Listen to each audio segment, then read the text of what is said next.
Kita lanjutkan diskusi kita malam ini dan telah bergabung bersama kita Cipta Wayana, wartawan Share Konten. Selamat malam Mas Cipta. Selamat malam. Oke, kita akan bahas lebih jauh. Ini lagi banyak diomongin dan banyak juga yang tengah bersedih karena kehilangan jumlah investasinya. Tentu saja saya ngomongin data dulu ke Pak Oscar dan juga Pak Gabriel.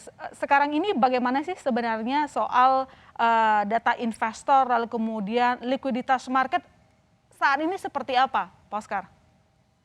Jadi kalau kita bicara, ini kan era sebelum bursa resmi yang diciptakan pemerintah ya. Kalau era sebelum bursa resmi yang diciptakan pemerintah, kita setiap exchange itu memiliki likuiditas masing-masing. Jadi di sini kan contohnya ada Indodax, ada Thrift, kita punya likuiditas masing-masing, dan setiap daripada exchange kita punya member masing-masing. Cuma dengan adanya bursa yang nantinya akan dibuat oleh pemerintah, nanti bursa itu yang akan mengawasi dan monitor dan merangkum jumlah trader aset kripto. Jadi kalau dikatakan, ya kalau secara likuiditas sekarang kita berdiri sendiri-sendiri. Oke, tapi sejauh ini bagaimana memastikan bahwa mekanisme pasar bisa jalan dengan baik karena kita lihat di sini kan banyak investor yang melakukan aksi jual. Nah, ini salah satu keindahan daripada blockchain ya. Jadi kalau kita bicara mengenai blockchain, apa blockchain ada di Indonesia dengan ada di US, di Eropa, itu semua saling terhubung satu dengan yang lain.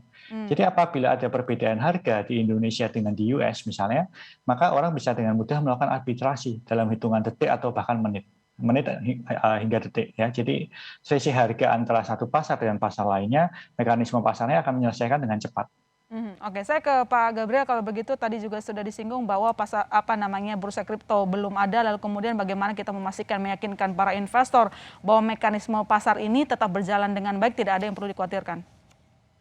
Jadi saya rasa dari sisi pemerintah kita sudah melakukan tugasnya dengan sangat baik ya. Pak Bukti, saya merasa bahwa pemerintah kita ini merupakan pemerintah yang paling support terhadap industri kripto dibandingkan dengan negara lain, menurut saya.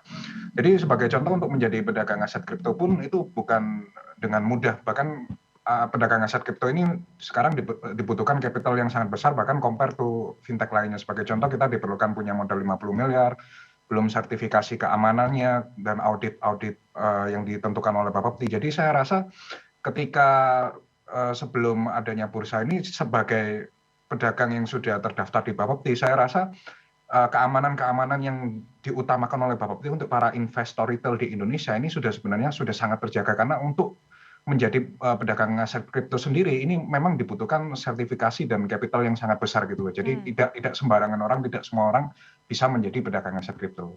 Oke, baik. Saya ke investor kripto. Kalau begitu, Mas Giri, ini sedikit berbagi pengalaman Anda sebagai investor. Kira-kira dalam situasi yang seperti ini, tampaknya juga masih agak lama, nanti market dari kripto berada di zona merah gitu. Adakah cara ataupun tips biar rugi nggak tambah besar dalam kondisi seperti ini?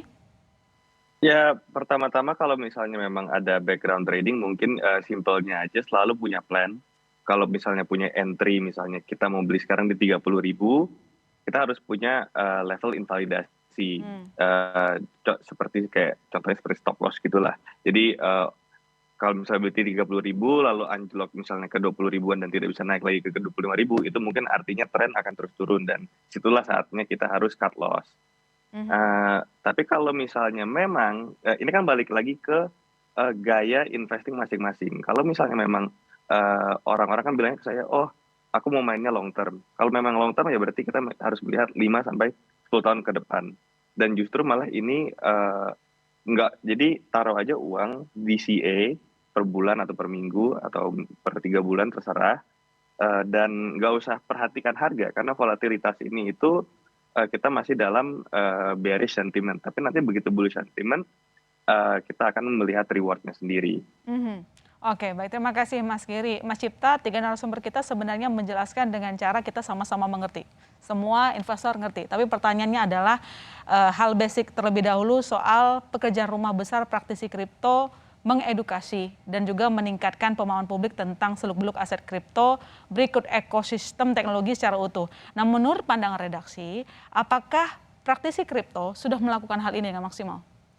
Ya, literasi tadi disebut ini memang menjadi kunci ya. Memang seperti Mas Giri sampaikan atau mungkin perwakilan exchanger di sini sampaikan, memang secara istilahnya secara klinikal kadang-kadang kita bisa bicara, oh ini saatnya untuk beli dan sebagainya secara teori dan sebagainya. Tapi di sisi yang lain kan sebenarnya kita tahu ada cerita-cerita yang dalam tanda kutip mengenaskan ya. Maksudnya ketika orang masuk kripto tanpa bekal pengetahuan yang cukup dan dia yaitu tadi sayangnya masuk ketika mungkin di harga Mahal justru. mahal dan dananya juga mungkin nggak uang dingin dan sebagainya. Iya, Sehingga sekarang menghadapi masalah-masalah keuangan ini juga problem ini ada istilahnya problem etis yang muncul di Amerika juga karena banyak yang terjebak misalnya di stable coin ya, Ya. yang duit savingnya ditaruh di situ sehingga habis-habisan dan sebagainya. Dan di sini aspek etis ini menjadi sisi yang perlu diperhatikan juga dan kuncinya memang literasi.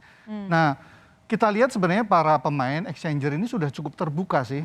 Saya lihat hari ini saya juga cukup explore berbagai website. Memang nggak merata ya, tapi sudah cukup terbuka menyampaikan apa risikonya dan sebagainya. Cuma mungkin perlu upaya dan orkestrasi yang lebih besar begitu ya, supaya gaungnya ini lebih luas, supaya orang lebih bijak gitu mengambil keputusan ini. Dan mungkin di sini ada asosiasi ya, mungkin asosiasi harus punya program yang lebih jelas juga untuk literasi ini supaya memiliki bekal yang cukup. Lalu satu lagi pemerintah. Nah, pemerintah tadi disebut ya, pemerintah suportif, tapi sebenarnya kita bisa bertanya juga pemerintah yang mana. Maksudnya gini, selama ini kan kita hanya lihat support ini, pemerintah sudah support, tapi kan hanya dari Kementerian Perdagangan. Oke. Kalau kita bicara naik ke atas, apa masuk dalam program misalnya kan ada badan Badan Nasional Inklusi Keuangan begitu ya, itu yang sekian badan masuk di situ, tapi Bapepti malah nggak masuk gitu. Padahal secara real narasi-narasi yang muncul sekarang, kripto itu sudah bagian dari aset investasi yang sudah tidak bisa terlalu dikotak-kotakan lagi, dipisahkan dengan aset di pasar modal. Nah ini yang perlu upaya bersama, karena sekali lagi ya kita punya tanggung jawab bersama, sisi etis bersama untuk mengedukasi investor supaya membuat keputusan yang benar tentang kripto ini. Langsung aja kita tanya ke Pak Gabriel. Pak Gabriel menanggapi apa yang disampaikan oleh Mas Cipta tadi, upaya edukasi kepada masyarakat seperti apa? Karena begini, kalau modalnya besar, hilang sedikit, it's okay. Masalahnya tadi kalau berdasarkan data, investor juga banyak sekali di usia 30 tahunan. Nah ini bagaimana upaya langkah untuk memberikan pengertian kepada masyarakat, begini loh kripto cara mainnya, dan harus siap kehilangan uang, agar kalau sedikit kita flashback ke peristiwa yang lalu-lalu, ada yang sampai bunuh diri karena minjem uang gitu ya, ini gimana? Jadi saya rasa bukan cuma dari Aspakrindo ya, Asosiasi Pedagang Aset Kripto, dari Trip sendiri, dari Pak Oscar sendiri, kita selalu dalam sosial media kita juga selalu nge-post disclaimer dan berbagai macam edukasi kepada nasabah retail supaya mereka berhati-hati dan melakukan research ketika investasi. Saya sendiri juga ketika saya diundang dalam berbagai macam talk show, saya selalu share ini. Jadi ketika mau invest ke dalam satu koin, perhatikan 3 hal ini. Satu, apapun koin yang menjanjikan profit, itu stay away, jauhi. Jadi contohnya apa? Beli sekarang, bulan depan dijamin naik. Nah ini koin apa? Perumahan kan gitu. Ya kan, jadi ketika koin apapun, ketika mau beli kemudian ada yang menjanjikan beli sekarang bulan depan naik atau tahun depan naik, siapapun penerbitnya, entah itu artis, entah itu orang terkenal sekalipun, kalau dia menjanjikan profit berarti itu stay away, berarti dijamin itu red flag, karena tidak ada satupun yang bisa menjamin kenaikan dalam market kripto, karena kripto sangat berfluktuatif. Itu nomor 1. Kemudian yang saya juga selalu bilang nomor kedua, ketika kita mau investasi dalam koin, kita harus mau tidak malas membaca white paper-nya. Jadi istilahnya ketika kita membeli koin tersebut, kan penerbit koin ini dapat uang kita kan, istilahnya kan seperti itu. Nah ketika mereka dapat uang kita ini timeline-nya mau dibuat apa kan, jangan sampai dibuat beli Lambo sama foundernya gitu kan. Kita melarikan kan diri. Betul. Jadi kita kan ketika kita invest, kita harus lihat ini uangnya mau dipakai buat apa gitu loh. Harus kalau memang develop produknya ke arah mana produknya. Lihat proyeknya lah ya. Betul. Koin ini tujuannya apa? Kalau dia challenge smart contract dengan misalnya mau challenge Ethereum, apakah dia dengan Ethereum teknologinya lebih rendah, lebih stabil atau gimana, kita mesti baca white paper-nya. Jadi jangan malas untuk membaca tujuan koinnya, white paper-nya ini kemana. Kemudian yang ketiga, yang menurut saya juga cukup penting, bahwa ketika kita membeli koin, dan di Thrift juga sama, ketika kita mau melisting koin, salah satu hal yang kita perhatikan itu adalah distribusi supply koinnya. Jadi jangan sampai ada satu pihak yang pegang koinnya itu terlalu banyak. Contohnya kemarin kasusnya adalah Ripple ya, XRP. Kenapa SEC menuntut XRP atau Ripple? Karena penerbitnya itu memegang jumlah XRP coin-nya 60% dari total peredaran, sehingga SEC itu takut jangan sampai satu pihak ini bisa memanipulasi market karena dia pegang begitu banyak koin dalam satu pihak. Jadi ketika kita mau investasi koin, yang ketiga kita harus lihat adalah jumlah distribusi koinnya. Kita lihat di blockchain, apakah ini jumlahnya sudah merata, holdernya sudah oke, nggak ada satu pihak yang pegangnya terlalu besar di atas 50% atau bahkan sampai 60%, 70%. Nah kalau sampai ada ya jauhi, kita pilih koin lain, kan koin itu banyak. Nah jadi inilah edukasi-edukasi yang kita selalu berusaha berikan ke investor retail saat ini. Oke, baik. Kalau dari Pak Oskar, bentuk tanggung jawab Indodax kepada investor apa? Jadi kalau kita bicara Indodax ya, salah satu divisi yang sangat kita prioritaskan itu divisi Indodax Academy. Jadi Indodax mempunyai sebuah divisi yang khusus memberikan edukasi kepada masyarakat mengenai apa itu kripto, mengenai tips-tips trading, dan kemudian mengenai berbagai tutorial yang bisa diakses di website indodax.academy. Yaitu semua edukasinya kita berikan secara gratis. Selain daripada itu, kita juga sering mengadakan roadshow ke kampus-kampus, kita juga ada Spotify, kita juga punya YouTube ya. YouTube kita salah satu yang subscriber yang tertinggi di bidang kripto. Ya, kita sempat dapat award dari Google juga untuk YouTube kita karena subscriber cukup besar.